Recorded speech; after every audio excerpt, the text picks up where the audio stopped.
President, Senator from New Jersey. I appreciate that, Mr. President. The hour is late. Even though you look like you have a lot of work there to do, sir, I think I'm going to be merciful and keep this short. I want to thank the senator from Hawaii, the senior senator from Hawaii, for his remarks. I just want to really wrap up. We've had multiple speakers now driving home a number of points. Two of them I just want to reiterate, which is the fact that as I look at a lot of more moderate and conservative outlets, from the American Enterprise Institute all the way to the American Medical Association, who did not support Obamacare in the first place, you have this chorus growing of responsible, thoughtful people that said, hey, yeah, we may want to repeal Obamacare, but to do it without putting up a plan, do it without showing the American public what you're going to replace it with, is not only contrary, obviously, to a lot of the political rhetoric we heard during the campaign season, but it's against the logic. It's not prudent. It's actually reckless, and is going to hurt a lot of people. And this is what we have to understand. I say that it's akin to pushing someone off of a ledge and telling them as they're falling down that, hey, we're going to get a plan, don't worry. But the problem is people are going to get hurt in the interim. The cost of medical care, not having that kind of business certainty that you need, it's going to spike markets and make things very difficult. And so I just want to say that this body, whom I respect, and I'm happy to hear voices like Senator Rand Paul and others on the Republican side begin to come out and say we should not be repealing this without replacing it. I want to offer my gratitude to them. Because I think there's a lot of people, as I even heard Chuck Schumer say himself, is ready to roll up his sleeves and talk about ways to improve this. We've heard from the president-elect saying that he's going to have a health care system that's better and that costs less. I think he used the word terrific to describe what he's going to bring to the American people. Well, where is it? Where is the plan? What's the idea? Because there's too many people right now in our country who are fearful of what might happen. And when I say fearful, it is a base fear. For example, just some people right here from my state of New Jersey. This is Martha, who lives in a town called Montclair, not quite the same towns that the senator from Hawaii was speaking of before, which I can't pronounce yet. I hope that he'll help me with that. Thank you. Mahalo, is that right? I'm doing all right. I'm doing all right.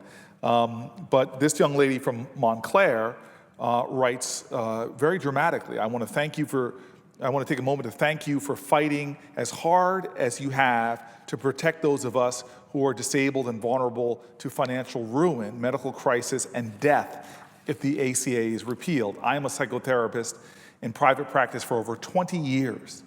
I've served my community by keeping a third of my caseload no fee or low fee for those who've had no insurance. For over 20 years, I've purchased my insurance privately and paid dearly for my medical coverage. 2 months ago, I was diagnosed with an extremely rare cancer in my central nervous system. I am fortunate that doctors believe that it can be controlled, but not cured, by my taking a low dose of oral chemotherapy for life. I now, as a result of this condition, have zero chance of being able to afford reasonable medical coverage purchased from an unregulated open market. My life literally, without hyperbole, depends on my being able to maintain continuity of care and insurance regulations that eliminate exclusions for pre-existing conditions. My energies are limited due to my illness, so I thank you for doing all you can to fight for my life and my family. The idea that people with pre-existing conditions aren't contributing to the economic health of our country is a distortion.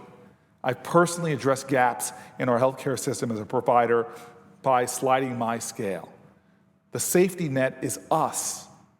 And if I lose my health coverage and can no longer afford it, a third of my caseload to those who can't afford it, I will no longer be able to afford to devote a third of my caseload to those who can't afford it. It becomes a profound domino effect. And that's really where we are right now, is I've heard so many of my colleagues, Republican and Democrat, speak to the things that they like about Obamacare, or at least they like in the abstract, not giving Obamacare any credit. They like the fact that people with pre-existing conditions can get insurance.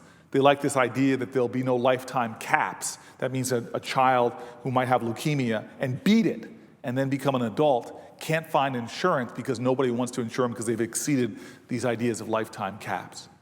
They've gotten rid of this idea that you can't stay on your parents' insurance just because you've turned to 23, 24, now you can do it till you're 26. There's so many aspects of Obamacare that people say that they like.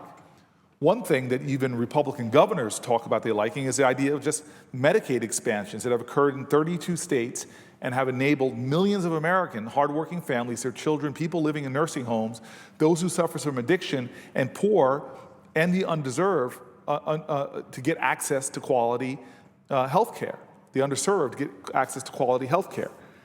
I mean, that's really what's incredible. We have people that are coal miners and sick that have benefited from this. We have folks who are in nursing homes that have benefited from this. We have folks that are suffering in this opioid crisis we have with addictions that have been able to get access to coverage and access to care.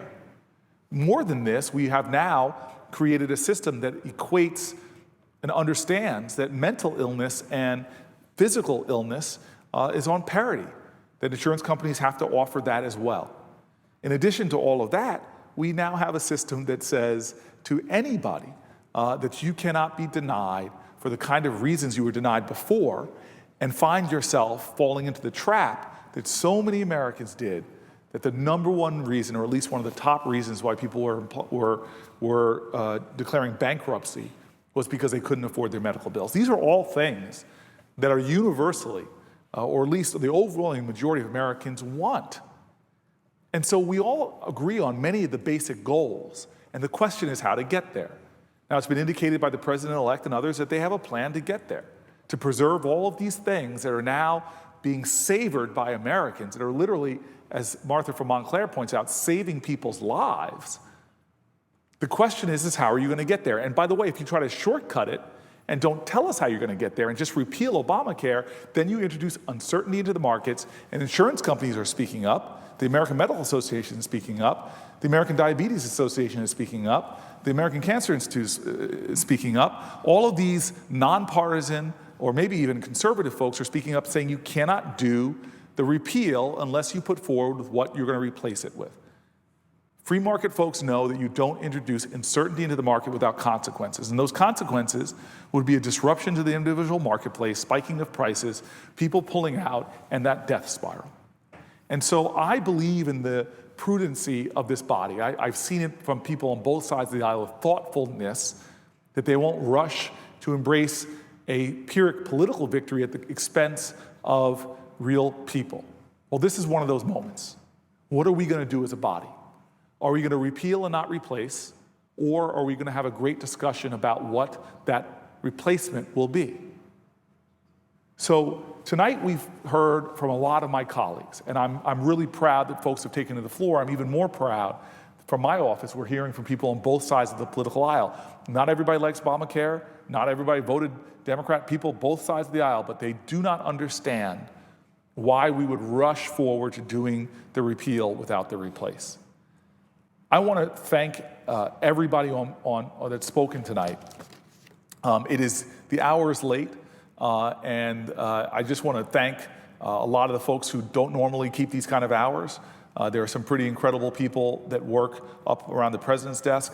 We have a lot of pages here who do not get enough thanks on both sides, Republican pages and Democratic pages. I want to thank them as well for staying late, even though technically, and I hate to call them out on this, if they have to stay past 10 p.m., they don't have to necessarily do their homework and show up to school the next day. That's what I hear, so we might have done you a favor.